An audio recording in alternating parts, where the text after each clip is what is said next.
नमस्ते। भयानक आर्थिक संकट में घिरे मदरसा मुल्क में कर्ज पाने की आपाधापी मची है, जिससे जो भी मिले खसोट लिया जा रहा है। जिस पाकिस्तान के पास पिछले महीने 3 अरब डॉलर का विदेशी मुद्रा भंडार बचा था, अब वह बढ़कर 14 अरब डॉलर से अधिक हो गया है। देश के पास आए कर्ज से खजाना भरा तो देश के जाहिलों की तशरीफ से लेकर चेहरे तक चमक उठे हैं। जश्न का माहौल ऐसा कि पीठ पर घी लगाकर मदरसा पैदाइश गधैया नृत्य कर रही है। कहते हैं कि जब भिखारी को भीख में 8 की जगह 10 का नोट मिल जाता है तो रात में उसको सपने में भी कुबेर के खजाने का दरबार होने का आभास होने लगता है। कर्जों से खजाना भरने के बाद मदरसा पैदाइश भी उसी हवा में उड़ रही है।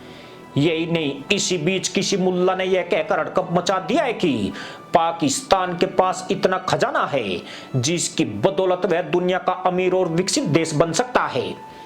जिस चीन के कर्जों पर वह नए तहमंद पहनता है, अगले 10 सालों में उसी चीन को सूद पर पैसा दे सकता है।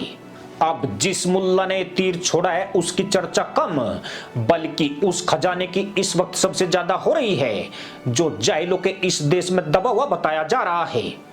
दावा है कि पाकिस्तान के पास यह खजाना उसकी गरीबी को एक झटके में दूर कर सकता है। पर दिक्कत यह है कि फिलहाल इस खजाने को चीन लूट रहा है और मुल्ला जी मलाई की जगह कढ़ाई चाट रहे हैं।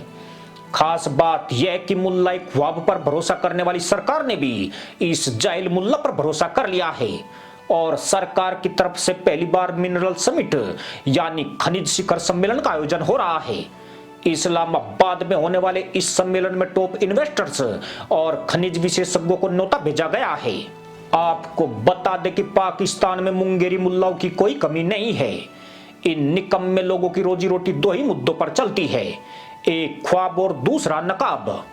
इससे पहले भी पूर्व प्रधानमंत्री इमरान खान अरब सागर से तेल मिलने का मुल्ला ख्वाब दिखाकर गधैया नृत्य करवा चुके हैं। यही नहीं, लड़के ने अंडों और मुर्गी में पाकिस्तान की तरक्की का सपना देखा था। बाद में वह जैतून के तेल में देश का भविष्य तलाशते नजर आए थे और आज लड़के का खुद का भविष्य ही चौपट हो गया है। यानी हराम की खाने वाले और गुसल खाने में नंगा नहाने वालों के हालात बदतर हो गए हैं।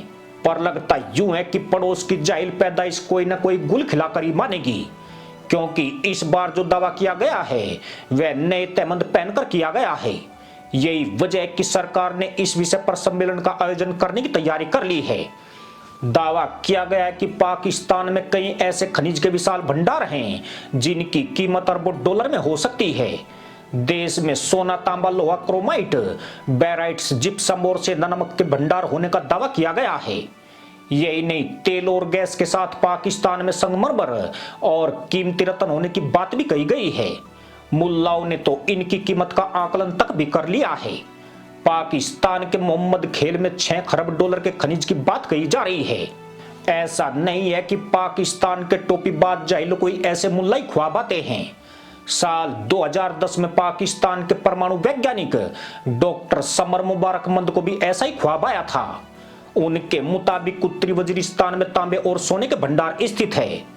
उनका दावा था कि पाकिस्तान खनिज भंडार के मामले में दुनिया के सबसे अमीर देशों में से एक है।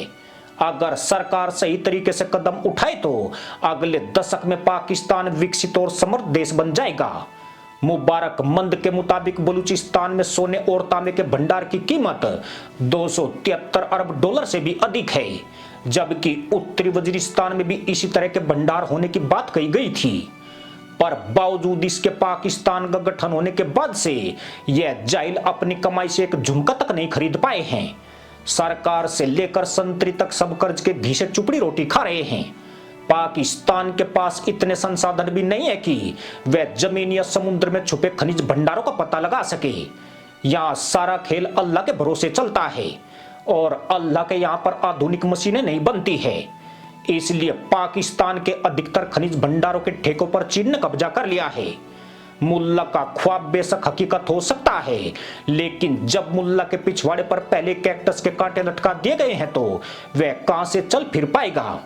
इसलिए रैको दिक्की खानों से लेकर वजीरिस्तान के खनिजों पर चीन ने अपनी पकड़ मजबूत कर ली है। यही वजह है कि चीन 10 रुपए खर्च करके 200 का माल हड़प कर रहा है। ड्रैगन इतना भी मूर्ख नहीं है कि इन जाहिलों के हाथ में सोने की हांडी थमा दे। उसे पता है कि ये लोग अपने बाप के भी सगे नहीं हुए हैं।